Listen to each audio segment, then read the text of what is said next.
One of the tools I want you to get ready to use is Plickers. Not too long ago, a school would have to spend up to $1,500 to get a set of 32 voting devices to use with a student. Now we have websites that we can use with devices that we already have, such as a Droid phone or an iOS device like an iPad or an iPhone. This little video combines my information with some clips from YouTube. Hey y'all, this is Tabitha from Flapjack, and I'm participating in the Bright Ideas blog hop, and my bright idea is using Plickers in your classroom. They are these coded cards. They're a way to gather automatic student feedback and data. We can use Plickers to ask students to recall information or to make decisions as long as it is 4 answers or fewer. The benefit I see in Plickers is that a teacher only needs one iPad with an internet connection or their own smartphone in order to make Plickers work. So every card has 4 sides and a letter on each side, A, B, C, D. So you're going to use these cards for multiple choice basically. Students will hold their card to me with the right letter at the top of their card. Now, I had to teach my students how to hold them. They would cover up part of the code, or they'd only hold it, flat, not straight, where I could really scan it.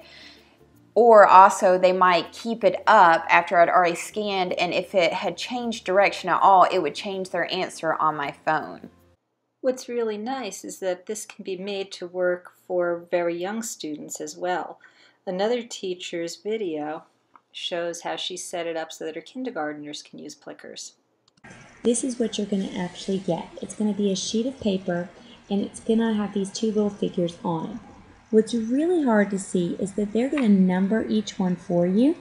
So they have a number 7, and then this one is on the same sheet, but it's actually number 8. So there are 2 cards per sheet, and each one of these little pictures looks different.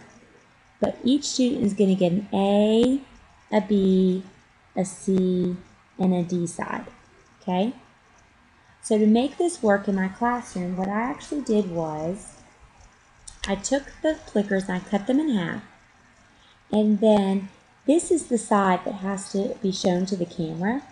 So I went on the back and I wrote my student's name in the middle, and then I gave them the same A, B, C, and D that they gave. Now watch. This side was A, and in order for it to count, the A has to be poking up when the camera sees it. So I made this side A, so if they did it, that would read it on my side. Same thing with B. So if they wanted to answer B, they would be looking at their name but holding the B part up. Then if they wanted to answer C, they would turn this to show C. If they wanted it to be D, they would turn it to show D. But this would be my question that I would ask them. What time is this? And I would give them 3 choices. This is where I got D as my correct answer. See that? And then I would hope that they would also turn their Plicker to show D. And then it would light up there. So that is one of the ways that you can use Plickers. Now I'm going to go ahead and leave it on this app just because it's opening the camera function. I think it's really important, if you're going to ask kids a question one way, to ask it another way as well. So what I did was I made these Assess for Success cards that just easily ask them. I also color-coded A, B, C, and D. Do you see how they're A, B, C, and D?